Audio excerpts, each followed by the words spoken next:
ಅವ್ರು ಮಾತಾಡ್ಲಿ, ಆಮೇಲೆ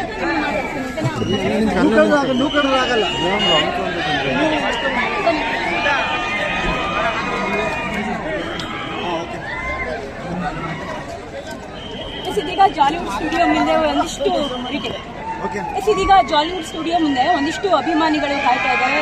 ವಿಶೇಷ ಅಂದ್ರೆ ಅವರು ಊರಿನಿಂದನೇ ಬಂದಿದ್ದಾರೆ. ಯಾರು ಹಾಗಾದ್ರೆ ಕಂಟೆಸ್ಟೆಂಟ್ ಇಲ್ಲಿ ನಟಿನ ಫ್ಯಾನ್ಸ್ ಅವ್ರ ಊರಿಂದನೇ ಬಂದಿದ್ದಾರೆ. ಬನ್ನಿ ಮಾತನಾಡಿಸ್ತೀನಿ, ಅವ್ರ ಎಕ್ಸೈಟ್ಮೆಂಟ್ ಯಾವ ರೀತಿ ಇದೆ ಅಂತ ಕೇಳ್ತೀನಿ. ವಿಶೇಷವಾಗಿ ಮಹಿಳಾ ಫ್ಯಾನ್ಸ್ ಬಂದಿದ್ದಾರೆ, ಕೇಳೋಣ ಏನು ವಿಶೇಷತೆ ಅಂತ. ಅಮ್ಮ ಎಲ್ಲರೂ ಚಿಕ್ಕ ವಯಸ್ಸಿಂದ ನೋಡಿದ್ದಾರೆ. ಓಕೆ, ಹೇಗಿತ್ತು ಇಲ್ಲಿ? ಈಗ ಈ ಹೊರಗಡೆನೂ ಹಂಗೇನೆ ಎಕ್ಸ್ಪ್ಲೇನ್ ಮಾಡಿ ಹೆಂಗಿತ್ತು. ಅವರು ಆಚೆ ತರಲೇನೆ ಮಾಡ್ತಿದ್ರು, ಒಳಗಡೆ ತರಲೇನೆ ಮಾಡ್ತಿರೋದು. ಅವರು ಅದು ಒಳ್ಳೆ ಮನಸ್ಸು, ಯಾರಿಗೂ ಕೆಟ್ಟದ್ದು ಬಯಸಿದ್ರೆ ಗೆದ್ದು ಬರಲಿ ಅಂತ ನಮ್ಮ ಆಸೆ. ಅದಕ್ಕೋಸ್ಕರ ನಾವು ಇಲ್ಲಿವರೆಗೂ ಬಂದಿದ್ದೀವಿ. ಓಕೆ, ನೀವು ವೋಟ್ ಮಾಡಿದ್ದೀರಾ? ನೀವು ಇಲ್ಲ ನೋಡೋಣ ಅಂತ ಬಂದಿದ್ದೀರಾ ಊರಿಂದ? ಈ ಊರಿಂದ ಇಲ್ಲಿ ಬಂದಿದ್ದೀವಿ ನಾವು. ಓಕೆ, ಪಪ್ಪಿ ಎಲ್ಲ ತಗೊಂಡು ಯಾರು ಇಲ್ಲ ಅಂದ್ರೆ ಜೊತೆಲ್ಲ ಇಟ್ಕೊಂಡು. ಓಕೆ, ಇಡೀ ಫ್ಯಾಮಿಲಿ ಬಂದ್ಬಿಟ್ಟಿದ್ದೀರಾ? ಫ್ಯಾಮಿಲಿ. ಓಕೆ, ಈಗ ನಿಮ್ಮ ಊರಲ್ಲಿ ಎಲ್ಲ ಬಾಗಿಲು ಮನೆ ಬಾಗಿಲು ಹಾಕೊಂಡೆಲ್ಲ ಇನ್ನೂ ಅನೌನ್ಸ್ ಆಗಿಲ್ಲ. ಅಷ್ಟೊಳಗಡೆ ನಿಮ್ಗೆ ಗೆಲ್ತಾರೆ ಅಂತ ಇಷ್ಟು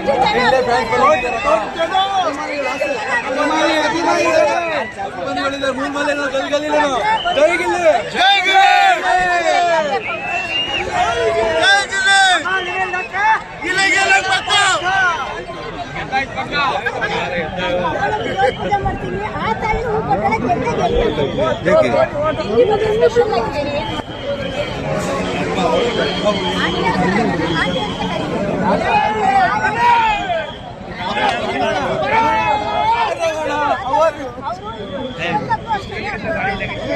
ಹೋದ್ರೆ ದಾರಿರೋದು ಕೂಗ್ ಮಾತಾಡ್ತಾರೆ, ಎಲ್ಲರೂ ಮಾತಾಡ್ತಾರೆ. ಯಾರು ಆಯ್ತಾರೆ, ಯಾರೋ ಮಾತಾಡ್ಸ್ಕೊಳ್ತೀವಿ. ಬೆಳಗಿನಂತೂ ಬರಬೇಕು.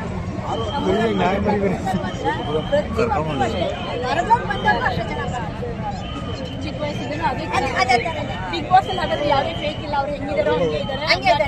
ಹೌದೌದು, ಹಂಗೆ ಆಟ ಫಸ್ಟ್ ನಟರಾಜ್ ಅಂತ ಅವ್ರ ಹೆಸರು ಇಟ್ಟಿದ್ದು. ಅವ್ರು ಗಿಲ್ಲಿ ದಂಡಾಡಿ ಗಿಲ್ಲಿ ಅಂತ ಹೆಸರು ತಗೊಂಡಿದ್ದಾರೆ.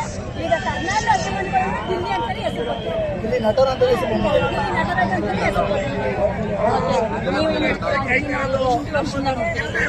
ನೋಡ್ತಿರೋದು ನಾನು. ಇವಾಗ ರೀಸೆಂಟ್ ಆಗಿ ಒಂದು 5 ವರ್ಷ ಆಯ್ತು ಯೂಟ್ಯೂಬ್ ಚಾನಲ್ ಎಲ್ಲ ನೋಡಿದ್ದೀನಿ ನಾನು. ಸಖತ್ ಕಾಮಿಡಿ ಮಾಡಿದ್ದಾನೆ, ನನ್ಗೆ ಇಷ್ಟ ಅವನು. ಇವಾಗ ಬಿಗ್ ಬಾಸ್ ಬಂದಾಗ ಇನ್ನೂ ಹೆಮ್ಮೆ ಆಯ್ತು, ನಮ್ಮೂರವರು ಅಂತ ಗೆದ್ದು ಬರ್ಲಿ ಅನ್ನೋದೇ ನಮ್ಮ ಆಸೆ ಇತ್ತು. ಮೊದಲೇ ಇಂಟರ್ವ್ಯೂ ಕೊಟ್ಟಿದ್ದೆ ತಡದಲ್ಲಿ, ಇವಾಗ ಕೊಡ್ತಾರೆ. ನಂಗೆ ತುಂಬಾ ಖುಷಿ ಆಗುತ್ತೆ. ಅವ್ರು ಎಲ್ಲೇ ಸಿಕ್ಕರು ಪುಟ್ಟಿ ಚೆನ್ನಾಗಿದೆ ಪುಟ್ಟಿ, ರೋಡಲ್ಲಿ ಹೋಯ್ತಾ ಇದ್ರು ಮಾತಾಡ್ಸವ್ರೆ ಅವ್ರನ್ನ, ಚೆನ್ನಾಗಿ ಮಾತಾಡ್ತಾರೆ. ಯಾರು ಒಂಚೂರು ದುರಾಂಕರ ಇಲ್ಲ ಅವ್ರಿಗೆ, ಚೆನ್ನಾಗಿ ಮಾತಾಡ್ತಾರೆ. ಇಲ್ಲ,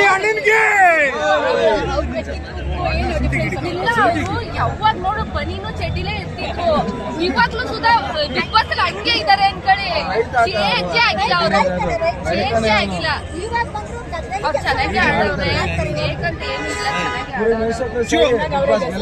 ಅವರೇ ಎಲ್ಲರೂ ವೋಟ್ ಮಾಡಿದೀವಿ. ಈ ವೋಟ್ ಮಾಡಕ್ ಬರ್ದವ್ರೆ ಅವ್ರ ಹತ್ರ ಮನೆ ಹತ್ರ 3ನೇ ಮನೆನೇ ಅವ್ರದ್ದು. ಏನ್ ಮಾಡ್ಬೇಕು? ಸನ್ಮಾನ ಮಾಡ್ತೀವಿ. ನಮ್ದು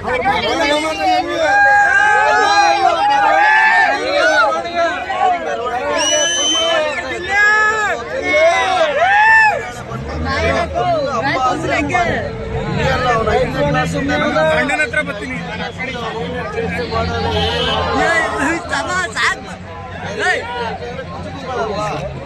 ಪೂಚಿಗೂ ಒಂದೇ ಕ್ಲಾಸ್ ಓದ್ತಿದ್ದಾರೆ, ಒಂದೇ ಸ್ಕೂಲಲ್ಲಿ ಫುಲ್ ಪೂಚಿಗಳು. ಇವಾಗ 8 ಅದು ಸ್ಕೂಲಲ್ಲೇ ಇರ್ತಾರೆ. ಈ ಕರ್ನಾಟಕದಲ್ಲಿ ಮೂಳೆ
ಅಕ್ಕಪಕ್ಕ ಮನೆಯವರು ಗಿಲ್ಲಿಯವರು ಚಿಕ್ಕ ವಯಸ್ಸಿನಿಂದಲೇ ಅವ್ರು ನೋಡ್ತಾ ಬಂದಿದ್ದಾರೆ. ಹೀಗಾಗಿ ಅವರು ಗೆದ್ದು ಬಂದ್ರೆ ಸಿಕ್ಕಾಪಟ್ಟೆ ಖುಷಿ ಪಡೋದ್ರಲ್ಲಿ ನಮ್ಗೆ ಮೇಲೆ